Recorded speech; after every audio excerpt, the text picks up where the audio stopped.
এক একটা দিন এমন হয় যখন কিচ্ছু করতে ইচ্ছে করে না। সারাদিন গড়াগড়ি দিয়ে বিকেলের দিকে স্নান করে একটু ভালো করে সাজলাম মানে লিপস্টিক পরলাম আর চোখে খুব সুন্দর করে কাজল দিলাম।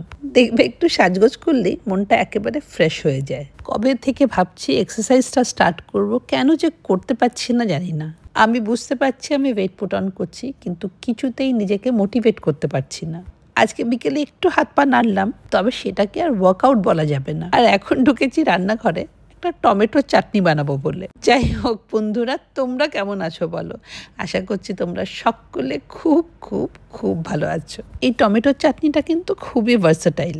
প্লেন সিম্পল রুটি তরকারির সঙ্গেও খাওয়া যায়, আর তা না হলে আলু সেদ্ধ করে এর সঙ্গে ম্যাশ করে বা বেগুন পুড়িয়ে একসঙ্গে মাখিয়ে ভর্তা বানিয়ে খাওয়া যায়। লিট্টির সঙ্গে চোখাটা যেরকম খেতে হয় সেরকমই খেতে লাগবে, শুধু এটা ডাইরেক্ট আগুনে পোড়ানো হলো না। But the test will be more or less same. যাই হোক, এই চাটনিটা আমি বানাচ্ছি আমার জন্য। সুব্রত নিজের রুটিন মতন ওয়াকেও গেছিল, আর ফিরে এসে তার আর্লি ডিনার করা হয়েও গেছে। সুব্রত আবার ঘুগনি খেতে খুব ভালোবাসে, আর তাই আজকাল আমাদের বাড়িতে প্রায় ঘুগনি হচ্ছে। তবে সুব্রতর জন্য রান্নাগুলো তেল ঝাল মশলা ছাড়াই করা হয়। তাই আমি ঠিক করেছি আজকে এই টমেটোর চাটনিটা ঘুগনির সঙ্গে মিশিয়ে খাবো। আর বানানোটা কি ইজি না, এত তাড়াতাড়ি হয়ে যায়। অল্প সর্ষের তেলের উপর টমেটো আর রসুন দিয়ে ঢেকে রেখে দিলাম, ব্যাস হয়ে গেল। হ্যাঁ, একটু নুন আর কাশ্মীরি লঙ্কা দিলাম। কাশ্মীরি লঙ্কাটা দিলাম যাতে একটু রংটা হয়। এবার ভালো করে পেঁয়াজ, কাঁচা লঙ্কা, ধনেপাতা দিয়ে মাখিয়ে নিলাম। আজকাল ফ্রিজে আমি ধনেপাতার চাটনিও বানিয়ে রেখে দিই জানো। আর ধনেপাতার চাটনিটা কিন্তু আমি টক ঝাল মিষ্টি সেরকম করেই বানাই। নর্থ ইন্ডিয়ায় কিন্তু ধনেপাতার চাটনির মধ্যে মিষ্টি দেওয়ার কথা ভাবতেই পারে না। তবে আমার ধনেপাতার চাটনিতে মিষ্টি পড়বেই পড়বে। আজকে আমি ঠিকই করেছি, ডিনারে ভাত বা রুটি কিছুই খাবো না। অনেকটাই ঘুগনি নিয়েছি, এবার এটাকে চটপটা চাটের মতন বানিয়ে ফেলবো। ঘুগনির উপর চাটনিগুলো দিতে দিতে মনে হচ্ছিল যদি একটু আলু টিক্কি বানিয়ে নিতাম, কি ভালোটাই না খেতে লাগতো। মাঝে মাঝে এরকম ডিনার করতে ভালোই লাগে বলো। একদিন টিক্কি চাটও বানাবো। বাড়িতে আলু টিক্কি বানাতে কোনো তেলই লাগে না, যথেষ্ট হেলদি ওয়েতে বানানো যায়। চাইলে এয়ার ফ্রাইও করা যায়। তবে আমার এয়ার ফ্রায়ারের কোনো রান্নাই ভালো লাগে না, কি জানি আমি হয়তো ঠিক মতন করতে পারি না। যাই হোক, ধনেপাতার চাটনি আর টমাটার লহসুন কি চাটনি দিয়ে আমার ঘুগনিটা কিন্তু আজকে জাস্ট মাইন্ড ব্লোয়িং হয়েছিল। আজকের এই স্পেশাল ডিনারটার সঙ্গে কিন্তু আমি বানালাম 1 কাপ ফিল্টার কফি। তারপর সব কিছু নিয়ে সোজা চলে গেলাম টিভির সামনে।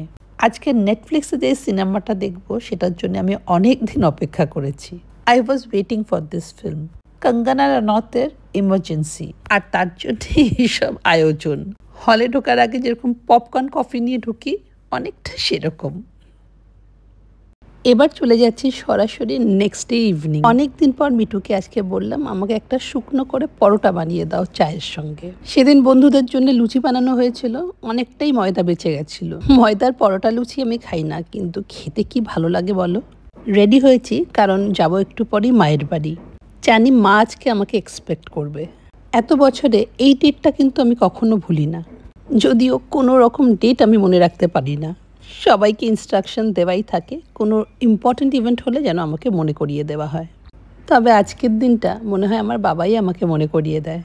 আজকে আমার বাবার ডেথ অ্যানিভার্সারি। সেই 2002 থেকে আজ 2025।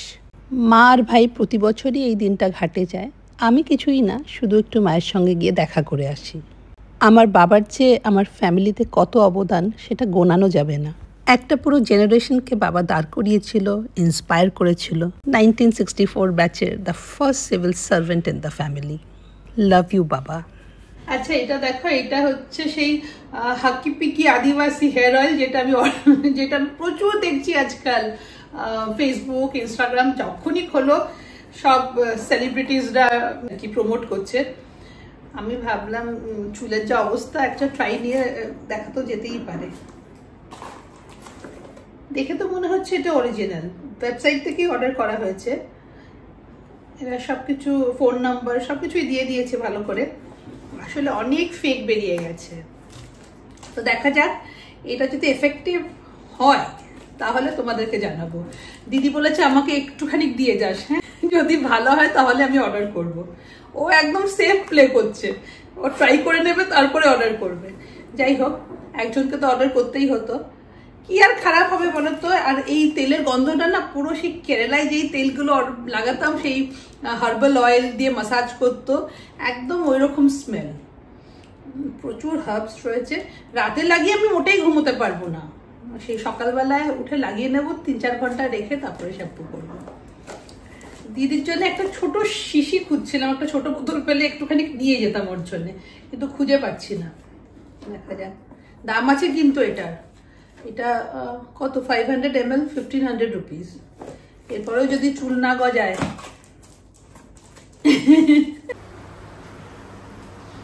শো শোনা, শো শো, তোমার ফ্যান চালিয়ে দিয়েছি উপরে, ঘুমো। ও বাবা,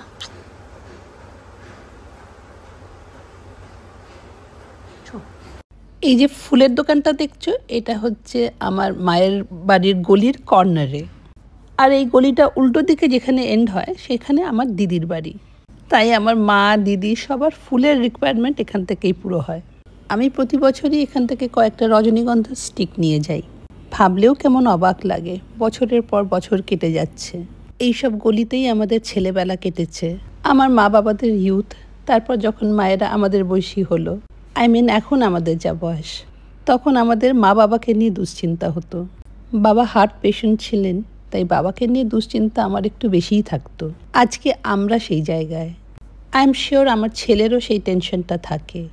তবে আমরা এখন যেরকমভাবে আমাদের জীবন কাটাই, আমাদের মা বাবারা কিন্তু সেরকমভাবে কাটাইনি। আমার মায়ের তুলনায় আমার বাবার স্ট্রাগল ছিল অনেক বেশি। মা অ্যাফ্লুয়েন্ট ফ্যামিলি থেকেই এসেছিল, আর বলতে গেলে বিয়ের পরেই মার স্ট্রাগলটা বেশি হয়েছিল। তাই আমাদের মা বাবারা নিজেদের জন্য কখনোই কিছু ভাবেনি, সব চিন্তাই ছিল ফ্যামিলির জন্যে। শুধু নিজের ছেলে মেয়েদের দাঁড় করানো না, ফুল ফ্যামিলিকে দাঁড় করানো, এইসব দায়িত্ব ছিল আমার বাবার ওপর। আর সেই জন্যেই my father's words would be the last word. আমার কাকু কাকিমারা কোনো দিনও বাবার কথার উপরে কোনো কথা বলেনি, কারণ তারা তাদের বড়দার কন্ট্রিবিউশনটা জানতো। ইন দ্য প্রসেস আমরা ছোটোবেলায় কিন্তু অনেকটাই নেগলেক্টেড হয়েছি। তবে এখন আমরা বুঝি, আজ আমরা প্রত্যেকে যেই জায়গায় আছি তার পিছনে ওই মানুষটার কি কন্ট্রিবিউশন। আরে খোলা আছে, খোলা আছে।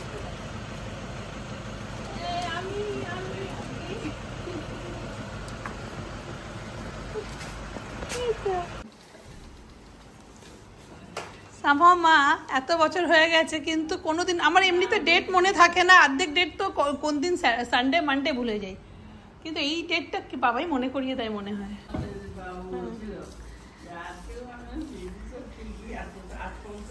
না, আজ পর্যন্ত কখনো আমি ভুলিনি আমার হ্যান্ডসাম বাবা।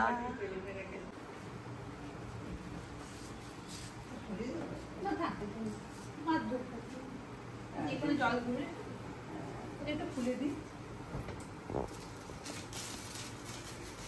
এগুলো একটু খুলে দিলে ভালো হবে, পরে খুলে দিও। হ্যাঁ মা, খুলে না হলে তাহলে এরকম হয়ে থাকে। একটু খুলে দেবো, সুতোটা খুলে দিলে ভালো, সুতোটা খুলে দিলে তো আছে।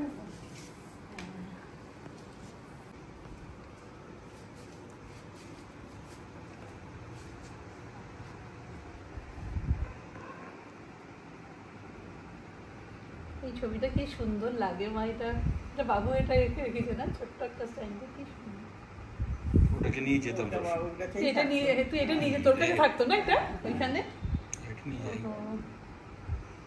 বাবাও কিন্তু এত বছর হয়ে গেল কোনো তো ওইটা মিস করেনি, ঘাটের সকালবেলা গিয়ে পুজো করা।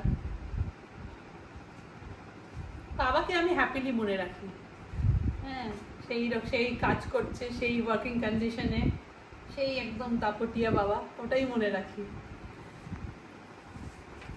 দিদিও আসছে, দিদিও আসবে, দিদিকে আমি বলেছি চলে আয়। এই ছবিটা একটু ডেবিট করে না, ওরকম টাইপেরই। হ্যাঁ, বাবার ক্যারেক্টার। বাবা তো এই যে ওয়ার্কাহলিক ছিল না বাবা। বাবা যতদিন অফিসে ছিল, বাবার কোনো রকম রোগ বাবাকে ফেলতে পারেনি না, আবার রিটায়ারমেন্টটা নিতে পারেনি। কিছু হয়নি তো মা?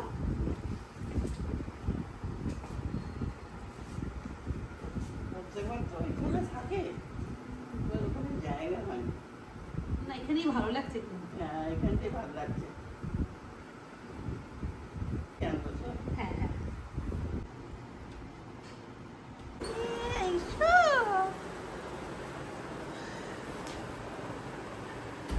মা আমাদের অপেক্ষায় ছিল। মা বলছিল আমি বললাম তোমার ছোট মেয়ে বলবে না।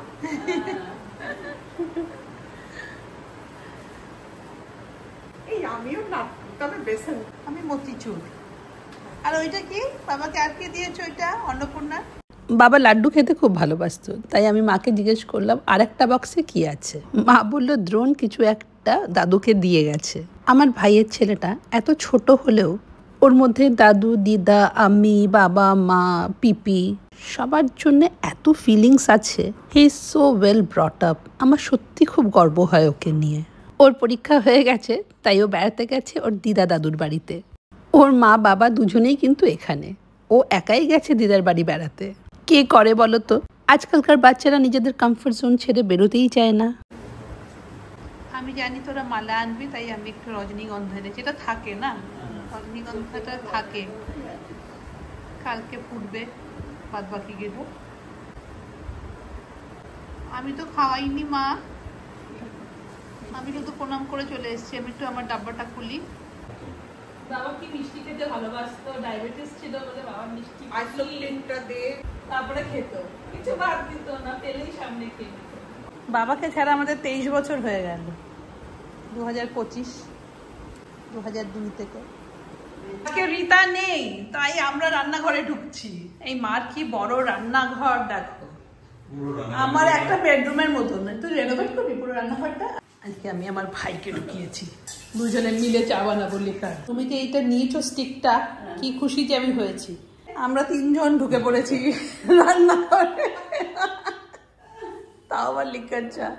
ও বাবা, আরেকজন চলে এসছে চা বানাতে। সবাই বানালে খাবেটাকে? দিদিকে ঢুকতে দেখে আমি আর ভাই টুক করে বেরিয়ে চলে এসেছি। ধর, লিকার চা আমি খাইও না আর বানাতেও পারি না। লিকার চা আমার কাছে গরম জলের মতন, তার চেয়ে ব্ল্যাক কফি ভালো। এখানটা রেখে দে, এখানটা রেখে দে। আমার মায়ের বাড়ির রেনোভেশন স্টার্ট হয়েছে বেশ কয়েক মাস আগে, তবে মাঝে মাঝেই কাজ বন্ধ থাকে।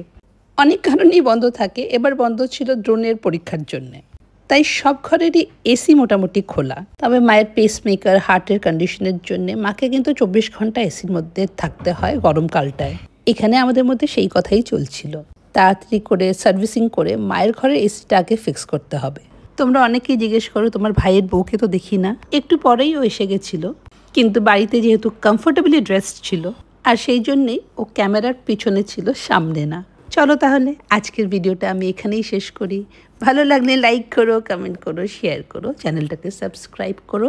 দেখা হবে তোমাদের সঙ্গে আবার একটা নতুন ব্লগে। Till then, bye bye and take care.